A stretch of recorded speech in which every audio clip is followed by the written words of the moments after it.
Tout de suite, Elisabeth Lévy. Et Lévy sans interdit, bonjour Elisabeth, bienvenue. Bonjour Elisabeth. Bonjour Cécile, bonjour Patrick, bonjour à tous. Et la crise ukrainienne, Elisabeth, qui remet l'OTAN sur le devant de la scène. Oui, alors il faut rappeler que l'OTAN, c'est une alliance militaire défensive qui est dominée par les États-Unis, qui a été créée en 1949, au début de la guerre froide, pour protéger l'Europe de l'Ouest contre la menace soviétique. C'est ce qu'on appelait le parapluie, ce qu'on appelle toujours le parapluie américain. Et c'est dans le fond la matérialisation militaire de l'Occident.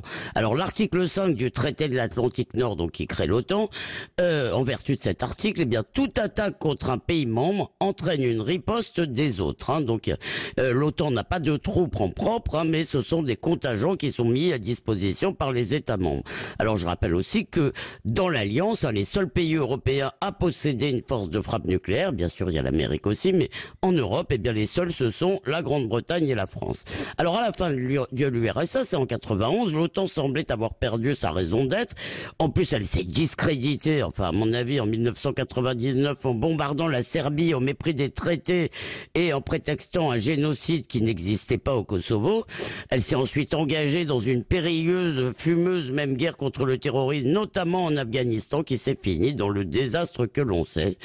Et il faut aussi rappeler que plusieurs pays de l'ex-bloc de l'Est ont intégré l'OTAN après 1991, la Pologne et la République tchèque en 99, les Pays-Baltes et la Roumanie en 2004. Et ça a évidemment accentué le sentiment obsidional, le sentiment d'être encerclé de la Russie.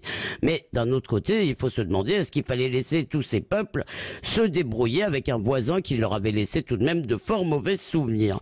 Alors en revanche, contrairement à ce qu'a dit notre auditeur tout à l'heure, il y a eu un engagement des Occidentaux à ne pas intégrer l'Ukraine dans l'OTAN, sinon d'ailleurs nous serions nous-mêmes en guerre aujourd'hui. Oui, c'est ça. Mais à quoi sert l'OTAN alors finalement aujourd'hui? Le paradoxe, on se demandait comme je vous l'ai dit, mais le paradoxe c'est que Poutine lui redonne une sorte de légitimité. L'OTAN d'ailleurs a convoqué un sommet aujourd'hui à Bruxelles, son siège, et envisage même d'envoyer des troupes en Roumanie. Pourquoi ? Parce que nous sommes en plein retour de la guerre froide. D'ailleurs c'est la même rhétorique sur les pays frères, ce qui signifie vassaux, le même impérialisme, la même nazification de l'adversaire.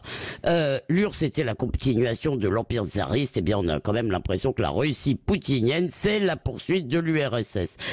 Cependant, l'OTAN, c'est aussi, il y a un problème avec l'OTAN, c'est que c'est aussi un révélateur de la vassalisation européenne en matière de défense. Les Européens ont renoncé à la puissance, ils râlent souvent contre la domination américaine, mais ils pleurnichent quand les Américains semblent tenter de se désengager pour se tourner vers l'Asie.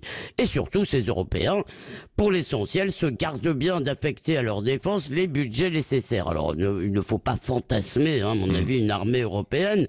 L'armée, comme la puissance, c'est un attribut national, mais on ne voit pas pourquoi 75 ans après la fin de la Seconde Guerre mondiale, l'Amérique devrait garantir notre sécurité. Et sur le papier, une alliance militaire européenne de format OTAN, c'est-à-dire un traité de défense mutuelle avec la possibilité de fournir des contingents quand c'est nécessaire, eh bien une telle alliance pourrait bien assurer la défense de l'Europe. Mais nous avons voulu croire que l'histoire était finie. Eh bien aujourd'hui, cela s'avère vraiment être une dangereuse chimère. Merci Elisabeth Lévy. Dans un instant, notre invité donc Michel Barnier.